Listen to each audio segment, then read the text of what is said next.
రాజమౌళి ఎన్టీఆర్ కాంబోలో వచ్చిన student number 1 విడుదలైన తేదీనే Devara release అయింది. ఈ నేపథ్యంలో దర్శక ధీరుడు రాజమౌళి ఫ్యామిలీతో కలిసి బాలనగర్లోని ఓ థియేటర్ కు చేరుకున్నారు. అభిమానులతో కలిసి ఫస్ట్ డే ఫస్ట్ షో చూశారు. సినిమా చూస్తూ కాలభైరవ, సింహ, ఈలలు, కేకలు వేస్తూ సందడి చేశారు. థియేటర్ లో ఉన్న ఎన్టీఆర్ ఫ్యాన్స్ జై ఎన్టీఆర్ అంటూ నినాదాలు చేశారు. వైసీపీ అధినేత జగన్ ఇవాళ తిరుపతికి రానున్నారు. ఈ నేపథ్యంలో కూటమి నేతలు కీలక నిర్ణయం తీసుకున్నారు. జగన్ పర్యటనను అడ్డుకోవాలని కూటమి నేతలు సమావేశంలో నిర్ణయించారు. లడ్డూ కల్తీకి జగనే కారణమని, జగన్ వచ్చే దారిలో శాంతియుతంగా నిరసనలు తెలపాలని పార్టీ శ్రేణులకు పిలుపునిచ్చారు. కాగా పర్యటన నేపథ్యంలో తిరుపతిలో పోలీసులు భారీగా మోహరించారు. వైసీపీ నేతలను ఎక్కడికక్కడ కట్టడి చేస్తున్నారు. ఐపీఎల్ 2025లో మ్యాచ్ల సంఖ్యను 84కు పెంచేది లేదని బీసీసీఐ తేల్చి చెప్పినట్లు తెలుస్తుంది. గతంలో మాదిరి 74 మ్యాచ్లు ఆడించాలని నిర్ణయించినట్లు సమాచారం. ఆటగాళ్లపై అదనపు ఒత్తిడి లేకుండా ఉండేందుకే ఈ నిర్ణయం తీసుకున్నట్లు తెలుస్తుంది. దీనిపై త్వరలోనే అధికారిక ప్రకటన రానున్నట్లు సమాచారం. కాగా వచ్చే సీజన్లో 84 మ్యాచ్లు ఆడించాలని గతంలో బీసీసీఐ యోచించింది.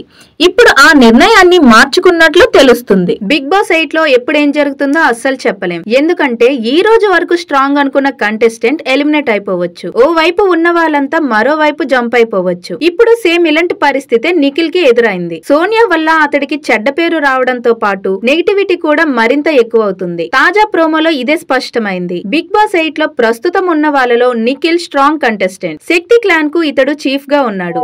అలానే పెట్టిన ప్రతి గేమ్ లోనూ పోటీ పడుతూ బెస్ట్ ఇస్తున్నాడు. ఇతడు కూడా ఉంటున్న సోనియా మాత్రం ఆడటం సంగతి పక్కన పెడితే అందరి మధ్య పుల్లలు పెడుతుంది. ఈమె చేస్తున్న పని వల్ల నిఖిల్ కి చెడ్డ పేరు వస్తుంది. ఈ వారం నామినేషన్ లోనూ యష్మి నిఖిల్ బంధం గురించి సోనియా మాట్లాడిన తీరు చాలా వరస్ట్. ఇదంతా అప్పుడు ఎవరు చెప్పనప్పటికీ ఇప్పుడు బయట పెట్టారు. తాజాగా క్లాన్ కోసం జరిగిన పోటీలో గెలిచిన సీత కొత్త చీఫ్ గా ఎంపికైంది. హౌస్ లోని ఉన్న వాళ్ళంతా ఎవరు ఏ క్లాన్ లో ఉండాలనేది నిర్ణయించుకోవాలని బిగ్ బాస్ చెప్పాడు. జూనియర్ ఎన్టీఆర్ దేవరా విడుదల సందర్భంగా కడపలో విషాదం చోటు చేసుకుంది. స్థానిక అప్సరా థియేటర్ లో సినిమా చూస్తూ మస్తాన్ వాలి అనే అభిమాని కుప్పకూలాడు. వెంటనే అతడిని ఓ ప్రైవేట్ ఆసుపత్రికి తరలించగా అప్పటికే మరణించినట్లు వైద్యులు ధృవీకరించారు. మృతికి గుండెపోటే కారణమని భావిస్తున్నారు. మృతుడిది సీకే దిన్నె మండలం జమ్మల్పల్లిగా గుర్తించారు. శివకార్తికేయన్, సాయి పల్లవి నటిస్తున్న చిత్రం అమరన్. రాజ్ కుమార్ పెరియస్వామి దర్శకత్వం వహించారు. కమల్ హాసన్ చెందిన రాజ్ కమల్ ఫిల్మ్ ఇంటర్నేషనల్ దానిని నిర్మిస్తుంది. జీవి ప్రకాష్ సంగీతం సమకూర్చారు. అక్టోబర్ లో ఇది విడుదల కానుంది. ఈ నేపథ్యంలోనే చిత్ర బృందం తాజాగా ఓ వీడియో రిలీజ్ చేసింది. సాయి పల్లవి పాత్రను పరిచయం చేసింది. కాన్పూర్ వేదికగా భారత్ బంగ్లాదేశ్ ల మధ్య రెండో టెస్ట్ ప్రారంభమైంది.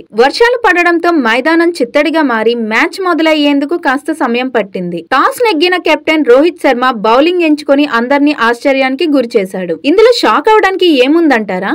సాధారణంగా స్వదేశంలో జరిగే మ్యాచ్ లో ఎక్కువగా టాస్ గెలిచిన టీం ఇండియా. కెప్టెన్లు బౌలింగ్ తీసుకోవడం చాలా అరుదు. కానీ రోహిత్ 9 ఏళ్ల తర్వాత తొలిసారి ఇలాంటి నిర్ణయం తీసుకోవడం గమనార్హం. చివరిసారిగా 2015లో విరాట్ కోహ్లీ ఇలానే దక్షిణాఫ్రికాపై తొలుత ఫీల్డింగ్ ఎంచుకున్నాడు. ఆ మ్యాచ్ డ్రాగా ముగిసింది. మరి ఇప్పుడు ఈ రెండో టెస్ట్ ఫలితం ఎలా ఉంటుందో చూడాలి. ఏపీ మాజీ సీఎం వైఎస్ జగన్ తిరుమల పర్యటన రద్దయింది. తిరుమల లడ్డూ వివాదం నేపథ్యంలో ఆయన శ్రీవారిని దర్శించుకునేందుకు తిరుమల వెళ్లాలని నిర్ణయించుకున్నారు. దీంతో డిక్లరేషన్ పై ఆయన సంతకం చేయాలన్న డిమాండ్ ఊపందుకుంది. ఈ క్రమంలో జగన్ తన తిరుమల పర్యటనను రద్దు చేసుకున్నట్లు తెలుస్తుంది. మరి కాసేపట్లో ఆయన విలేకరుల సమావేశంలో మాట్లాడనున్నారు.